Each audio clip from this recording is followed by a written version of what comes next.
Hello everyone, welcome back to my YouTube channel study with Ishu. तो बच्चों, आज मैं आपके लिए लेकर आई हूँ आपकी हिंदी गुलमोहर क्लास 7th बुक का चैप्टर नंबर 7, जो कि है प्रत्यय, जिसको हम कहते हैं सफिक्स। तो इस चैप्टर को स्टार्ट करने से पहले अगर आपने अभी तक पिछले चैप्टर की एक्सप्लेनेशन वीडियो नहीं देखी है तो जल्दी से जाके देख लीजिए बच्चों। वहां मैंने बहुत अच्छे से एक्सप्लेन करा हुआ है कि उपसर्ग क्या होते हैं। तो प्रत्यय को पढ़ने से पहले आप उपसर्ग देख लीजिए एक बार। तो बच्चों, आज हम शुरू करने वाले हैं प्रत्यय। तो चलिए बच्चों, फिर चैप्टर को करते हैं स्टार्ट। तो प्रत्यय का होता है हमारा मतलब सफिक्स। हमने पहले पढ़ा था प्रीफिक्स, अब हम पढ़ने जा रहे हैं बच्चों सफिक्स। तो यहाँ मैंने रखी है साइड पे एक नोटबुक की, ताकि मैं आपको अच्छे से दिखा सकूं। तो अब हम पढ़ने जा रहे हैं प्रत्यय, जो कि आपका है पार्ट 7 है ना। हाँ, क्लास 7th है। और डेट क्या है बच्चों? आज डेट है आपकी 28 ऑफ सितंबर। चलो, तो अब हम स्टार्ट करने वाले हैं इस चैप्टर को। तो वीडियो को अब स्टार्ट करते हैं जल्दी से। तो प्रत्यय क्या होता है बच्चे? जैसे हमने जो उपसर्ग है पढ़ा, जैसे अब एक शब्द है विदेश, उसमें प्रत्यय अगर आपको उसमें उपसर्ग छांटना हो, छांटिए उपसर्ग, तो फिर जो उपसर्ग है वो हमारा वी है। तो ये तो हो गया आपका उपसर्ग। अब हम पढ़ने जा रहे हैं बच्चों प्रत्यय। एक्सरसाइजेस खुद करिएगा आप, ओके। देखिए, शब्दों उपसर्गों की तरह ही प्रत्यय की भाषा के छोटे छोटे खंड है। मैंने आपको बताया था कि उपसर्ग क्या होते हैं, ऐसे ही जो प्रत्यय होते हैं वो भी भाषा के छोटे छोटे अंश होते हैं। मतलब ये भी छोटे छोटे अंश होते हैं, और इन शब्दों के अंत में जो नए लगकर नए शब्द बनते हैं उन्हें हम प्रत्यय कहते हैं। तो जो शब्दों के आरंभ में लगते हैं, शब्दों के आरंभ में लगने वाले, आरंभ में जो लगते हैं बच्चों, उन्हें हम शब्दों के आरंभ में जो शब्द लगते हैं, शब्द लगते हैं, उन्हें हम क्या कहते हैं बच्चों? उन्हें हम उपसर्ग कहते हैं। लेकिन इसमें क्या होता है, जैसे विदेश का वी प्रत्यय, तो हमने देश का वी लगा दिया तो ये विदेश हो गया। लेकिन इसमें बिल्कुल उल्टा होता है बच्चे। इसमें जो आखिरी के शब्द होते हैं, मतलब इसमें होता है बच्चे हमारा शब्दों के आरंभ नहीं, शब्दों के लास्ट कह सकते हो, या फिर आप अंत कह सकते हो। मुझे वर्ड नहीं आ रहा था, अंत कह सकते हो। में जो शब्द लगते हैं उन्हें हम प्रत्यय कहते हैं। समझ में आ रहा है मेरे कहने का मतलब क्या है? अब मैंने यहाँ एक वर्ड दिया है पंडित। क्या वर्ड है बच्चों? पंडित। अब अगर मैं पंडित पे, ये पंडित हमारा सबसे पहले तो मूल शब्द है। क्या है ये? हमारा मूल शब्द, मूल शब्द है ना। हाँ,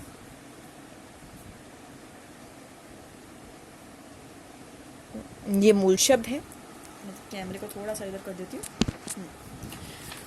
तो अब आप नोटिस करो ये चीज कि जो पंडित है वो हमारा मूल शब्द है। अगर मैं पंडित में आइन लगा दूं, क्या लगा दूं बच्चों? आइन लगा दूं। अगर पंडित में मैं, पंडित देखिए हमारा मूल शब्द है, मूल शब्द है ना पंडित। अगर मैं प्लस उसमें आइन जोड़ दूं तो वो क्या बन जाएगा बच्चों? वो बन जाएगा हमारा पंडिताइन। क्या बनेगा बच्चों? हमारा वो बनेगा शब्द पंडिताइन। ये चीज समझ में आ रही है? ये बहुत इंपॉर्टेंट डिफरेंस है, इसको अच्छे से समझ लो। तो जो आइन शब्द है वो हमारा हो गया बच्चे, हम क्या पढ़ रहे हैं? हम पढ़ रहे हैं प्रत्यय। तो ये हमारा हो गया है प्रत्यय। मतलब शब्दों के जो आरंभ में लगते हैं उसको हम कहते हैं उपसर्ग, और जो शब्दों के अंत में लगते हैं उसको हम कहते हैं प्रत्यय। इस लाइन को तो कहीं ना कहीं नोट कर लो, बिकॉज बहुत इंपॉर्टेंट है ये, इट्स इम्पॉर्टेंट। ठीक है, तो ये चीज समझ में आ गई है आपको कि प्रत्यय शब्द नहीं है बल्कि शब्दों के छोटे छोटे अंश हैं। शब्दों की तरह प्रत्यय का भी एक निश्चित अर्थ होता है, उनका भी एक अलग अर्थ है। आइन का अलग अर्थ होता है, जैसे मैंने आपको बताया। पहला है हमारा प्रत्यय के भेद बहुत सारे तरीके के होते हैं। कृत्य प्रत्यय होता है, तद्धित प्रत्यय होता है। हम कृत प्रत्यय के बारे में बच्चों पढ़ने जा रहे हैं। क्रिया को करने वाला कृत प्रत्यय होता है बच्चों, क्रिया को करने वाला। जैसे अब हमारा संस्कृत प्रत्यय जैसे अक हो गया, उक हो गया, ये हमारे प्रत्यय हैं। उदाहरण क्या होंगे इसके? गायक, भिक्षुक, पाठक। तो यह एक आपको एग्जाम्पल के थ्रू भी ये समझा देती हूँ मैं। चलो, पहला हमारा पद है क्रिया को करने वाला।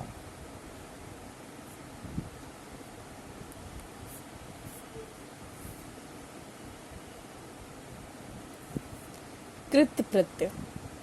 तो ये हमारा पहला भेद है। कृत प्रत्यय में क्या होता है बच्चे, जैसे हमारा प्रत्यय है, संस्कृत के प्रत्यय हैं ये अक, उक, तो इसके उदाहरण, अक का एक उदाहरण हो जाएगा बच्चे गायक, मतलब जरूरी नहीं है अक का आएगा, उसकी साउंड गायक, और उक का एक एग्जांपल ले लो भावुक। तो उन्होंने यहाँ उदाहरण दे दिए हैं, उदाहरण स्पष्ट कर लिए।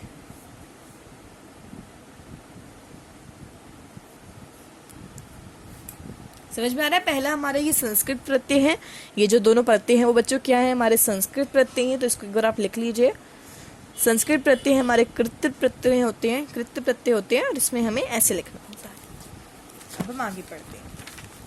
तो इसके बाकी भी हिंदी प्रत्यय होते हैं। हिंदी प्रत्यय क्या होते हैं बच्चे, अब हिंदी प्रत्यय पढ़ लेते हैं। ये तो आपका था संस्कृत प्रत्यय, एक लाइन खींच लेते हैं हम पढ़ने जा रहे हैं बच्चों हिंदी प्रत्यय। तो हिंदी प्रत्यय क्या होते हैं, हिंदी प्रत्यय मतलब अब हमारा एक प्रत्यय है अक्कड़, अक्कड़ यही है ना, हाँ। तो अक्कड़ शब्द है और हार शब्द है, ये दो शब्द हैं हमारे, ठीक है। तो इसका क्या होएगा, अक्कड़ का बनाइए पियक्कड़ हो जाएगा, पियक्कड़ हो जाएगा एक तो। और हार का कुछ भी बन सकता है, होनहार कर लेते हैं हम, होनहार कर लेते हैं। तो ये चीज़ें समझना बहुत इंपॉर्टेंट है बच्चे। मैं आपको लिख कर क्यों बता रही हूँ, ताकि आपके एक बार दिमाग में बैठ जाए। और ये हिंदी प्रत्यय है, मैं आपको दोबारा बता रही हूँ। आगत प्रत्यय क्या होते हैं बच्चे, जैसे दान, देनदार, आलू, झगड़ालू। जरूरी ये नहीं है कि अगर आपको आलू प्रत्यय दिया गया है, आलू प्रत्यय है ना, हाँ, अगर आपको आलू प्रत्यय दिया गया है तो आपको चालू वालू ये सब लिखना है, आपको उसका उसके व्यंजन पे जाना है। तो आप आलू, झगड़ालू, चकड़ालू कुछ भी लिख सकते हो, वो जो मीनिंगफुल हो। ओके, तो it is very important point, first number ये बहुत इंपॉर्टेंट है, तो उसको एक बार आप नोट कर लीजिएगा। नोट कर लोगे तो बेटर है आपके लिए। ये काफ़ी थोड़ा सा लेंदी चैप्टर है, थोड़ा सा लेंदी है, प्रत्यय से थोड़ा सा मुश्किल है, सॉरी उपसर्ग से थोड़ा सा मुश्किल है ये, बट कोई बात नहीं, हम कर लेंगे। मैंने आपको लिख कर इसे दिखाया कि थोड़ी सी आपको पता चल जाए, इजीली हो जाए। लेकिन अब तो हमें लिखने की जरूरत ही नहीं है, क्योंकि अब तो हमें इजीली समझ आ गया कि क्या प्रत्यय है, क्या उसके उदाहरण होने वाले हैं। क्रिया के कर्म को, जैसे हिंदी प्रत्यय में ना, नी, बनी, उदाहरण जैसे ना का गाना हो गया, खाना हो गया, ऐसे। नी का चटनी, सूचनी, फूकनी, मतलब लास्ट के वर्ड्स को बता रहे हैं। क्रिया की परिभाषा, ये प्रत्ययभावाचक संज्ञा को बनाने का अर्थ भी देते हैं। जैसे आइन का हो गया पढ़ाई, ये नहीं कि आइन का बाइन, चाइन, ये वो, ये सब चाइना वगैरह ऐसे नहीं लिखना, हमें पढ़ाई लिखना, मतलब उसके व्यंजन, उसके साउंड पे हमें फोकस देना है। लिखाई, लास्ट का वर्ड जोड़ना है, ना, चलना, लिखना, पढ़ना। क्रिया करने का साधन, जैसे अन है, नौ है, संस्कृत प्रत्यय में अन है, तो उदाहरण आप चिंतन कर सकते हो, मनन कर सकते हो। हिंदी प्रत्यय में नी होता है, तो आप चलनी, कथनी, पढ़नी ऐसे कर सकते हो। क्रिया करने के योग्य होना, जैसे प्रत्यय है अननी, तो उदाहरण हो जाएंगे करणीय, पठनीय, कथनीय, ऐसे वाले। तद्वित प्रत्यय अन्य शब्दों के लगने वाले, जब हमें क्रिया, हमने वो वाले पढ़े, कृत प्रत्यय पढ़े, तो अब हम तद्वित प्रत्यय पढ़ने जा रहे हैं, फिर हम बाकी के प्रकार के पढ़ेंगे। पहला है हमारा संज्ञा के, संज्ञा से संज्ञा, ठीक है, उनसे है संज्ञा से संज्ञा, चलो ये भी पढ़ लेते हैं। प्रत्यय है हमारा जैसे ईया, तो उदाहरण है उसका खटिया, बिटिया, डिबिया, मतलब सॉरी, मतलब उसमें ना ये साउंड आनी चाहिए, लास्ट का वर्ड। आर, सुनार, लुहार, कुनार, बहुत सारे वर्ड्स हैं। दार का जमींदार, दुकानदार, किराएदार, मिट्टीदार, कुछ भी बन सकता है वर्ड। विशेषण की से संज्ञा, जैसे ता हो गया, हम बोलते हैं ना विशेषण क्या होता है बच्चे, अब मैं आपको विशेषण बता देती हूँ। सुंदर का है सुंदरता, चलाक, चलाकू, ऐसे।